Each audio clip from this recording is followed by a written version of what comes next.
Meus irmãos, não que seja a última mensagem que a gente fala da Igreja do Senhor, todas as mensagens que a gente tem aqui, quartas e domingos, teoricamente, a gente está falando da Igreja do Senhor, mas nesse foco, nesse modelo, com esse enfoque, melhor dizendo, essa é a última quarta-feira de novembro, e a gente falou de alguns modelos, de algumas formas, de algo que como a igreja foi citada e tratada, proposta na palavra de Deus.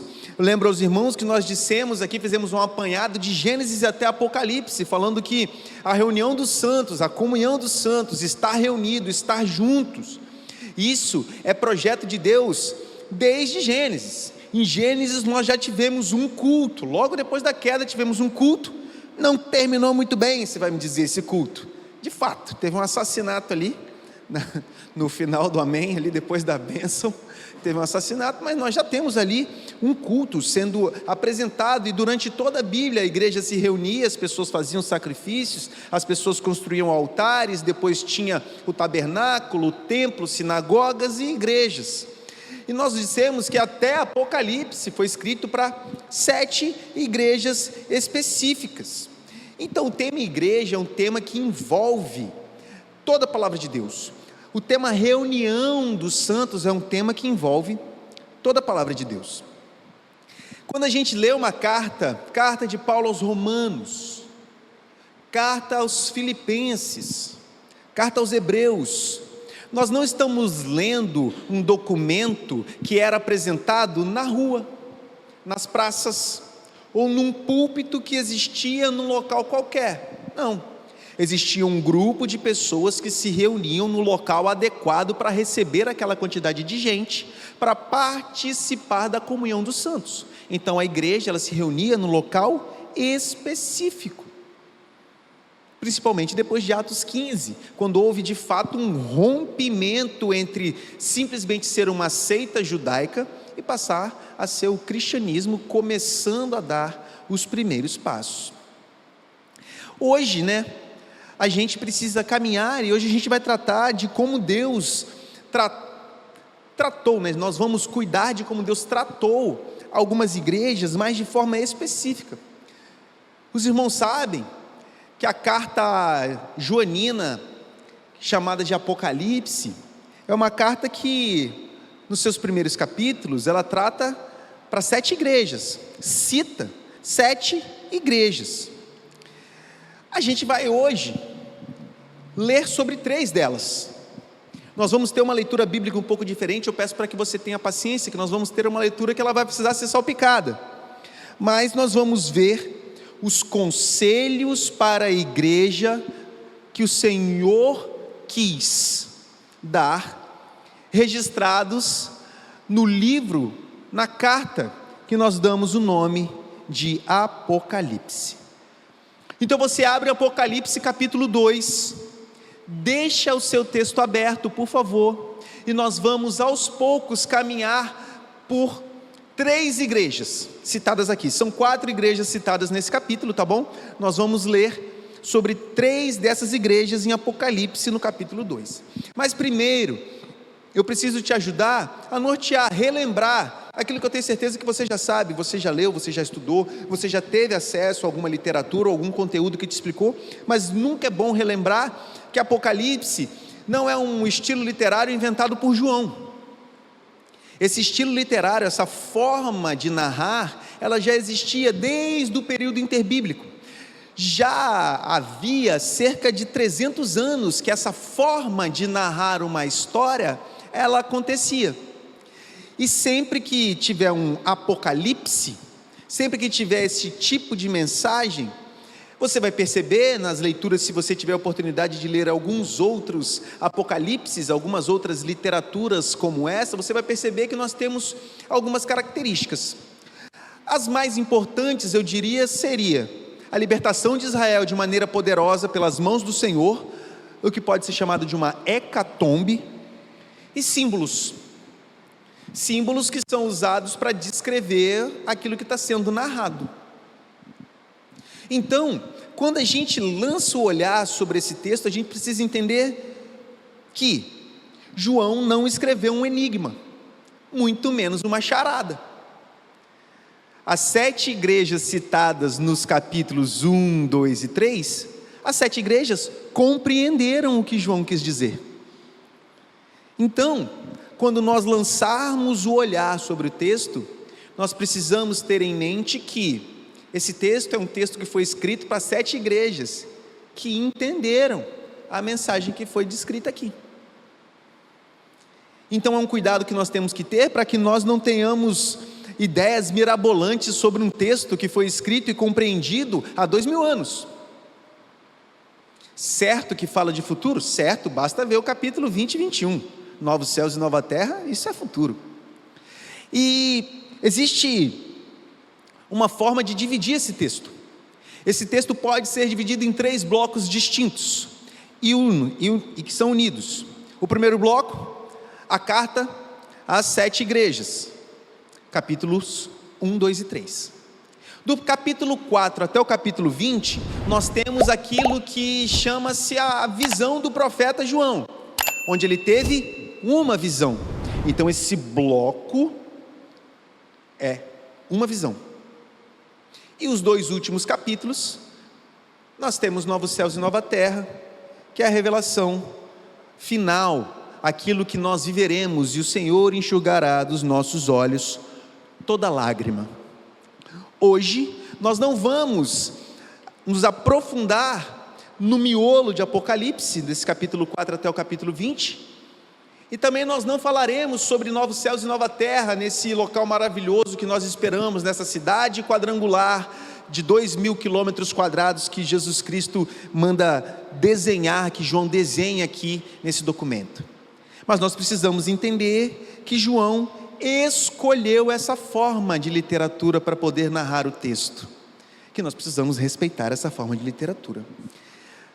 Com esse alicerce, a gente já começa a entender o motivo da carta.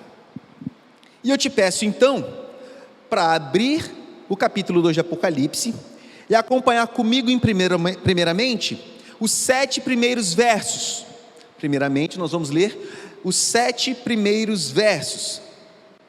Acompanhe comigo, eu estou na Nova Versão Internacional, aquela conversa de sempre, o texto está exposto aqui, mantenha a Bíblia aberta e verifique nas Escrituras Sagradas depois, em casa, volte a meditar no conteúdo desse texto, tá? Por favor, não feche sua Bíblia. Ao anjo da igreja em Éfeso escreva: estas são as palavras daquele que tem as 7 estrelas em sua mão direita e anda entre os 7 candelabros de ouro. Conheço as suas obras, o seu trabalho árduo e a sua perseverança. Sei que você não pode tolerar homens maus, que pôs à prova os que dizem ser apóstolos, mas não são, e descobriu que eles eram impostores. Você tem preservado e suportado sofrimentos por causa do meu nome, e não tem desfalecido.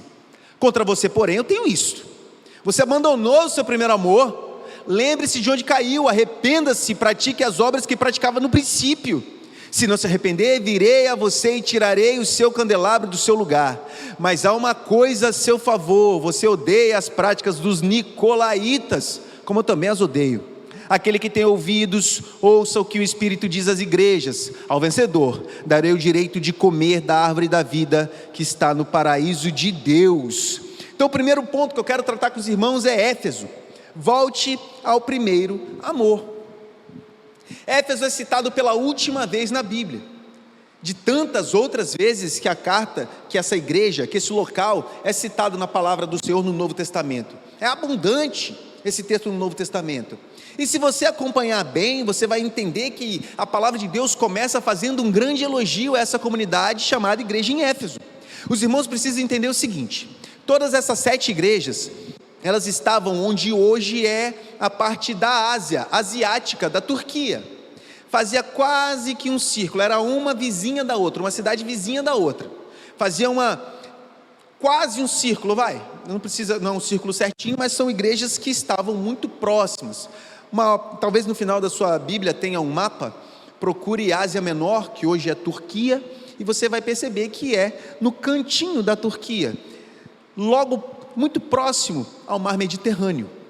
Então, é perto de Patmos, né? Essa ilha onde estava João, que recebeu a revelação divina e enviou essas cartas, ou uma carta circular, ou 7 cartas. Nós não temos essa certeza, sabemos que as 7 igrejas leram esse documento, porque é endereçado a elas. Pode ter sido uma carta circular, ou 7 cartas para 7 igrejas.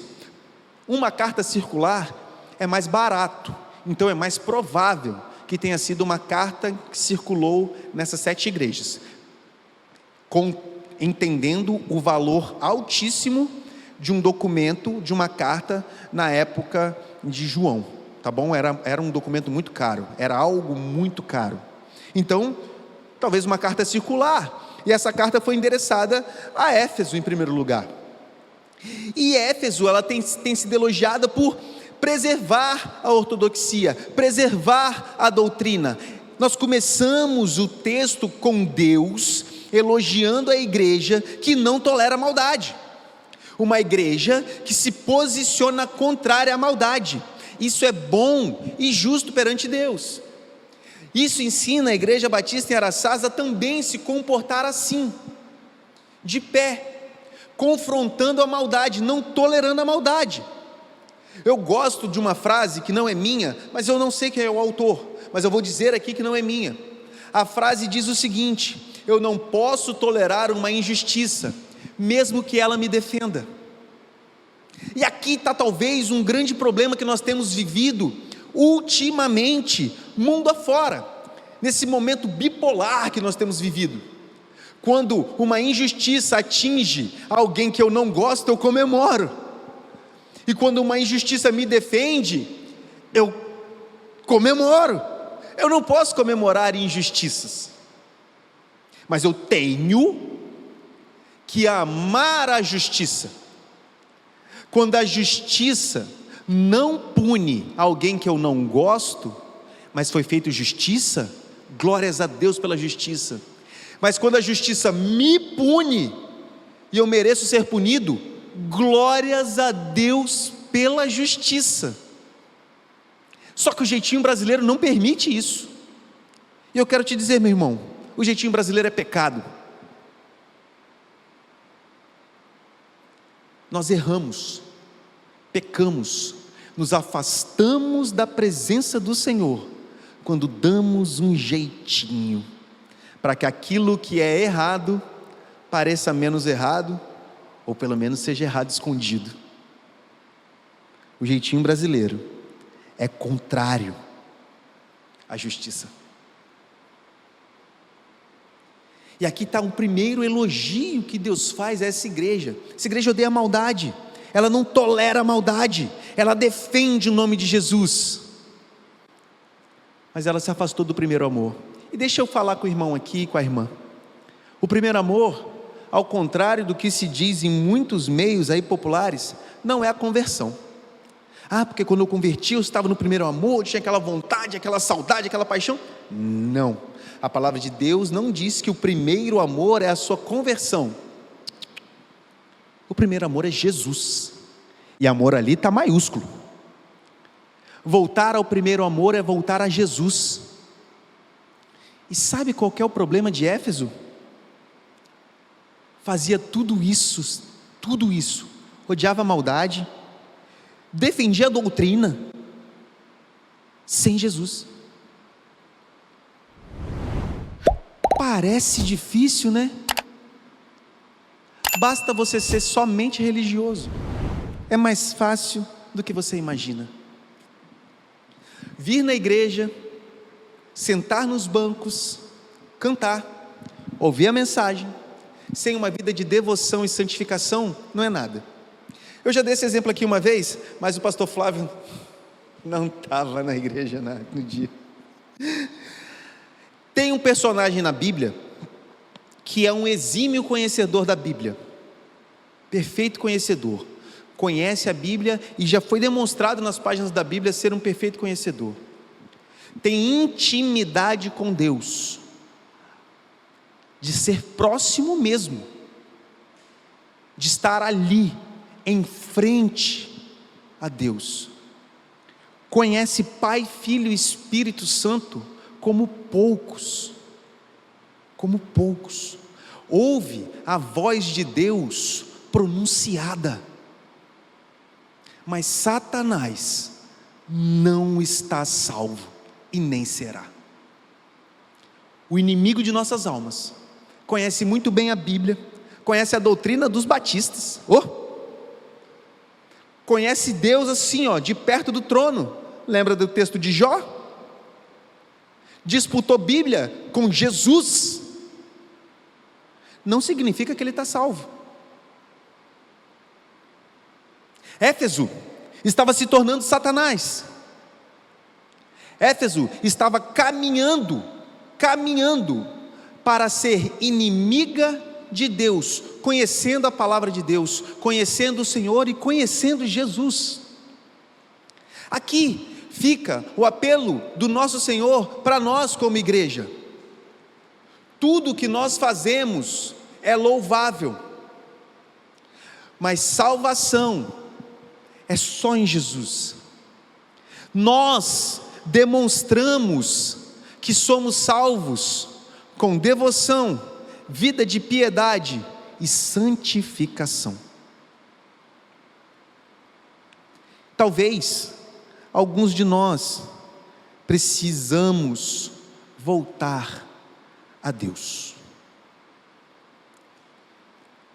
Viver como vivemos aqui, do lado de lá da grade, do lado de lá da calçada, ao atravessarmos a rua, quando estamos de costas para essa edificação.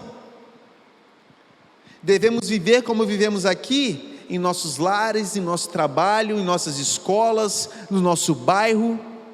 Viver como vivemos aqui em todos os outros lugares, e assim mostrar a Cristo em todos os outros lugares. Não estou dizendo, meus irmãos, e nem estou fazendo uma campanha aqui para que você não tenha conhecimento. Então, pastor, eu não vou ter conhecimento, eu vou abandonar os estudos da palavra de Deus, vou abandonar o conhecimento e vou viver uma vida de ermitão, vou me isolar e vou viver em piedade e santificação. Não disse isso. Lembre-se que o Senhor aqui elogiou Éfeso. Isso que você faz, Éfeso, é muito bom. Sem mim não leva a lugar nenhum.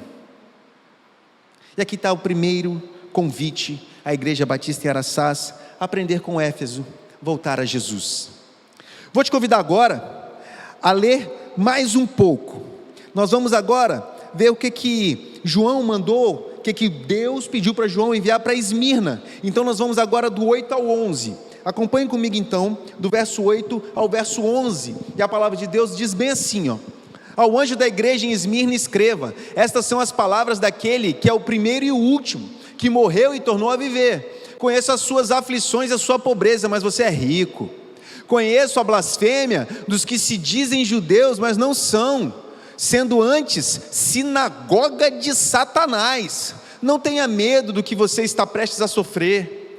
Saibam que o diabo lançará alguns de vocês na prisão para prová-los, e vocês sofrerão perseguição durante 10 dias. Seja fiel até a morte, e eu lhes darei a coroa da vida. Aquele que tem ouvidos, ouça o que o Espírito diz às igrejas. O vencedor, de modo algum, sofrerá a segunda morte. A orientação então que Deus dá a João, para que João encaminhe para Esmirna é: Esmirna, seja fiel até a morte. É estranho Esmirna, porque, como eu disse, essa região ali de hoje Turquia, da Ásia Menor, era uma região rica, era uma região importante, tinham portos ali, tinham passagem para você ir para a Europa, era por ali que você passava. Então era uma região de trânsito intenso, comércio intenso, era uma região muito próspera. E Esmirna ainda assim era uma igreja pobre, e Deus diz aqui o seguinte: você não é pobre, Esmirna, você é rica. Não que o Senhor tenha feito aqui uma ode à pobreza. Olha, todas as outras igrejas aí ao redor, façam como Esmirna, não tenham nada. Não foi isso que Deus disse. Deus disse: Esmirna, por mais que você não tenha nada, você tem tudo, porque em momento nenhum rejeitou a palavra de Deus, os caminhos do Senhor, santificação, piedade e devoção. Esmirna foi elogiada de ponta a ponta, uma igreja que recebeu todos os elogios, uma igreja, assim como Filadélfia, que não foi criticada pela mensagem bíblica. Contudo, é uma igreja que sofre. Sofre pela falta de recurso, sofre por pessoas que cometem blasfêmias contra ela, sofre perseguição de opositores, e sofrerá ainda mais com prisões injustas. Que contraditório parece? Éfeso, sem Jesus, vivendo em paz. Esmirna, devota a Deus, vivendo uma grande tribulação. A palavra de Deus deixa claro para a gente que, mesmo que os nossos joelhos estejam dobrados todos os dias, mesmo que nós sejamos pessoas de orações sinceras, mesmo que nós tenhamos intimidade com Deus, mesmo assim, nós não temos garantia de pacificação. Problemas acontecerão comigo, contigo e com qualquer pessoa. Entregar a vida a Jesus não te garante nem riqueza, nem facilidade nessa vida. E se alguém te prometeu isso, eu estou aqui para dizer que esse alguém é um mentiroso, porque Esmirna sofreu. Os tais 10 dias, muitos teólogos dizem que isso é um símbolo para um tempo completo. Sim, vão sofrer bastante tempo. Bastante tempo. Prisões, pobreza, perseguição, desacato, pessoas falando mal da igreja pelas costas, uma igreja devota ao Senhor. A devoção de Esmirna não poupou de sofrimento, nem de acusações caluniosas.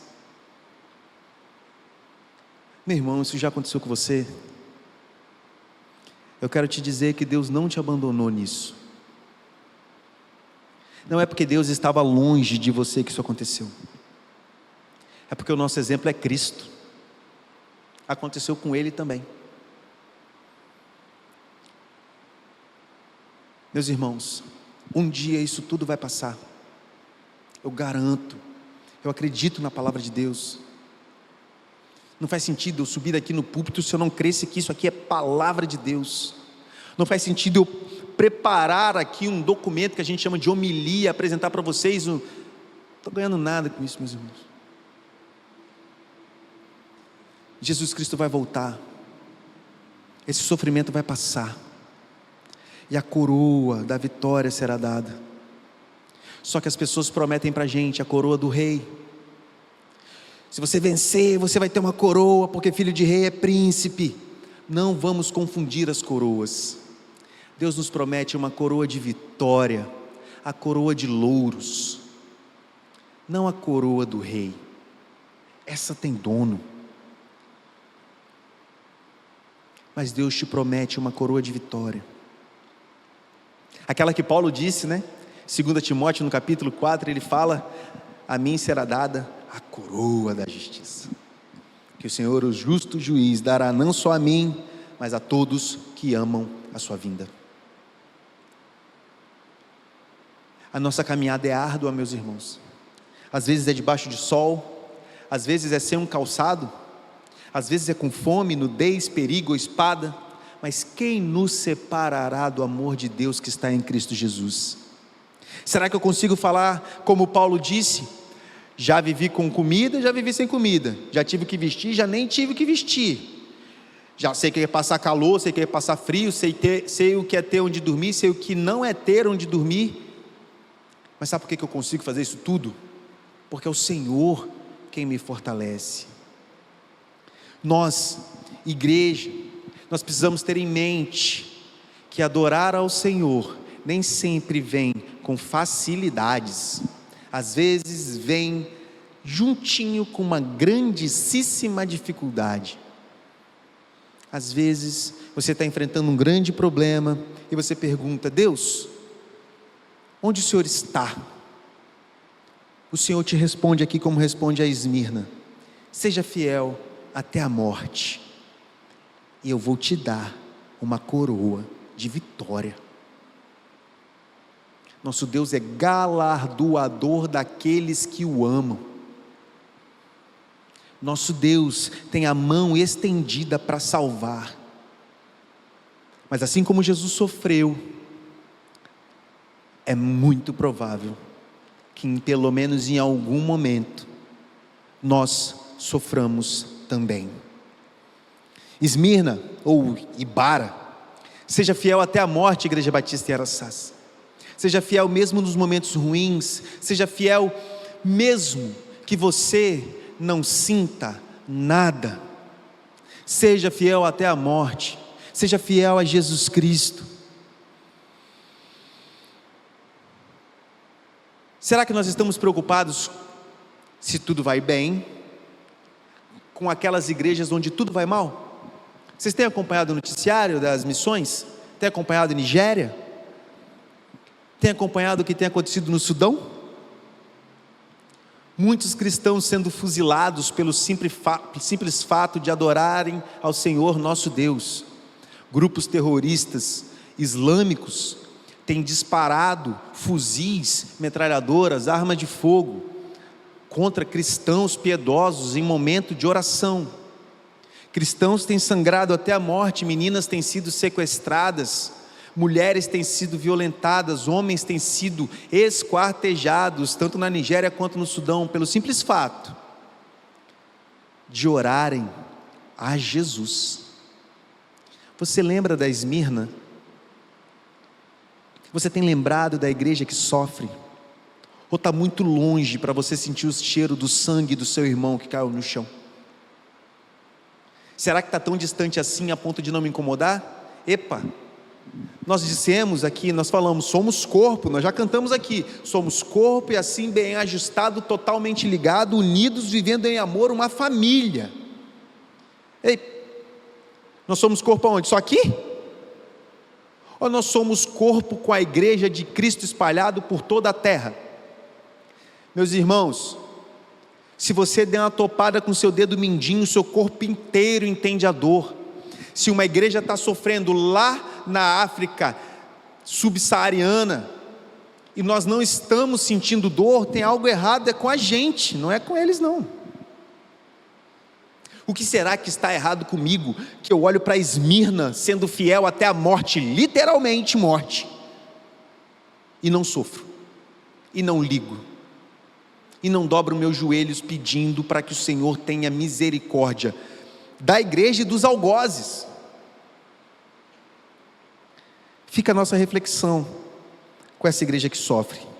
Aí nós avançamos um pouquinho e tem a igreja em Pérgamo. Vamos lá, do verso 12 até o 17, acompanhe comigo então. Ao anjo da igreja em Pérgamo escreva: essas são as palavras daquele que tem a espada afiada de 2 gumes.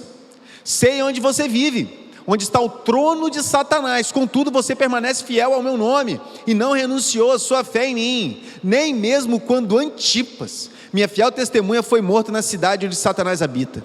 No entanto, tenho contra você algumas coisas. Você tem aí pessoas que se apegam aos ensinos de Balaão, que ensinou Balaque a armar ciladas contra os israelitas, induzindo-os a comer alimentos sacrificados a ídolos e a praticar imoralidade sexual. De igual modo, vocês têm também os que se apegam aos ensinos dos nicolaítas. Portanto, arrependa-se, virei em breve até você e lutarei contra eles com a espada da minha boca.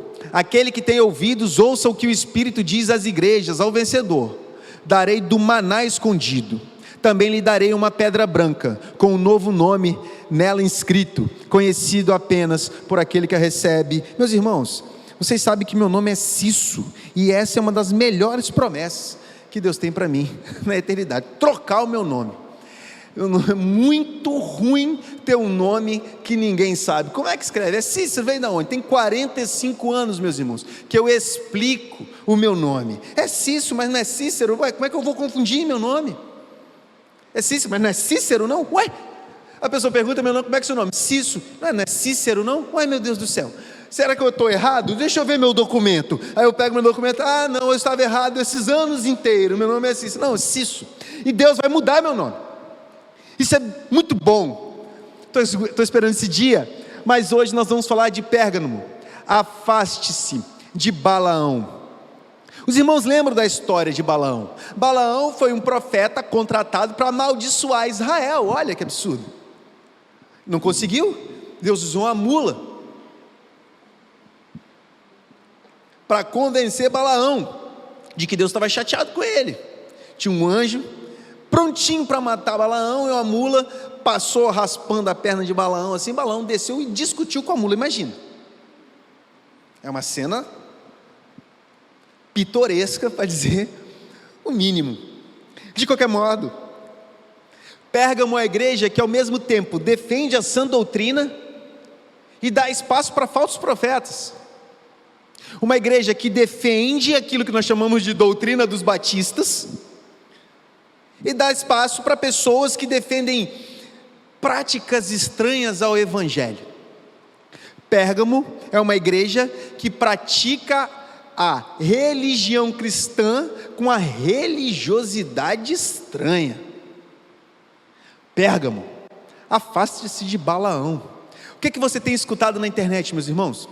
Quem você tem escutado na internet? Quem tem doutrinado a sua vida em casa? São grandes homens de Deus? Ou são só os famosos? Quem você tem escutado em casa? Que tipo de doutrina tem entrado na sua casa e direcionado a sua fé, seu cristianismo e tudo isso? Doutrinas de sorte e azar? Faça isso e Deus vai te abençoar, faça aquilo e o diabo vai entrar na sua vida e tal. É isso que você tem cultuado? Esse local, em Pérgamo, provavelmente tinha adoração ao imperador. Então nós tínhamos na igreja pessoas que serviam a dois senhores, o Senhor Jesus, mas por que não também adorar aqui o imperador, né? Custa nada, não dá nada. Que tipo de adoração nós temos feito? Aqui na igreja nós adoramos a Jesus, mas se eu não fizer assim durante a bênção final, eu não recebo a bênção, né? Meus irmãos, isso aqui é o sinal da cruz gospel. A gente pode fazer isso? Pode, mas se eu não fizer, não dá nada, a bênção não cai. Será que nós temos algum tipo de mandinga gospel? Será que nós temos algum tipo de macetezinho de bênção? Quem nós estamos adorando? A quem nós dedicamos as nossas vidas? Será que nós temos observado as doutrinas de fato da palavra de Deus e seguido as doutrinas da palavra de Deus? Ou assim como Pérgamo, nós temos nos afastado do Senhor, entregando a nossa vida para falsos profetas guiarem? Pessoas como Balaão. Pérgamo foi elogiada por defender a sã doutrina e ao mesmo tempo criticada por defender uma doutrina estranha. E nós? Quem nós temos ouvido? Deixa eu te falar, meus irmãos, você acha mesmo que Satanás vai tentar te enganar, vestido de chifres e rabos? Não, ele vai estar de Bíblia aberta, microfone na mão e púlpito. Vai falar muito bem, mas ele sabe para onde ele vai. Nesse mesmo livro de Apocalipse, no capítulo 20, diz que Satanás, seus demônios e o inferno foram lançados no lago de fogo. Apocalipse capítulo 20. O destino dele já está traçado. Para ele não dá mais, não há arrependimento para Satanás. Para você sim. Não caia na lábia de falsos profetas que falam muito bem e às vezes usam a Bíblia. Confira nas escrituras se a fala bonita de Balaão, de fato, é a mensagem de Jesus Cristo, que vive e reina para sempre. O Senhor é bem claro para Pérgamo. Pérgamo, se não fosse a minha mão segurando a sua, você já estaria longe de mim, Pérgamo, porque a minha mão segura a sua, mas a sua está esticada e não fecha a minha. Pérgamo, arrependa-se, sai Pérgamo, afaste-se de Balaão. O que nós aprendemos com isso, meus irmãos, é que igreja só faz sentido adorando a Jesus. Igreja precisa ter Cristo como seu primeiro amor, amar a Cristo, ter Jesus ao seu lado. A igreja precisa ter esse primeiro amor sempre. Também precisa ser fiel até a morte, para receber uma coroa da vida. E também precisa se afastar de falsos ensinos e falsos profetas. Igreja do Senhor é aquela que defende que somente a graça de Deus é salvadora, somente a fé em Jesus Cristo leva para salvar, somente a Escritura Sagrada é a que traz a revelação verdadeira a respeito de Jesus Cristo, e nada além dela traz a revelação verdadeira de Jesus Cristo. A salvação se dá somente pelo sangue de Jesus, e Jesus é o único mediador entre Deus e os homens. E uma igreja verdadeira sabe que toda a glória é dada a Deus. Esses 5 pontos mostram uma igreja verdadeira, a igreja que somos, a igreja que seremos ainda no futuro, e a igreja que apresentaremos para todos aqueles que um dia encontrarem conosco. Eu te convido a ficar de pé. Eu te convido a orar comigo e agradecer a Deus por sermos uma igreja bíblica, dinâmica, discipuladora, uma igreja que leva a mensagem do Evangelho, uma igreja que se importa com o outro, uma igreja que clama por missões, a igreja de Jesus.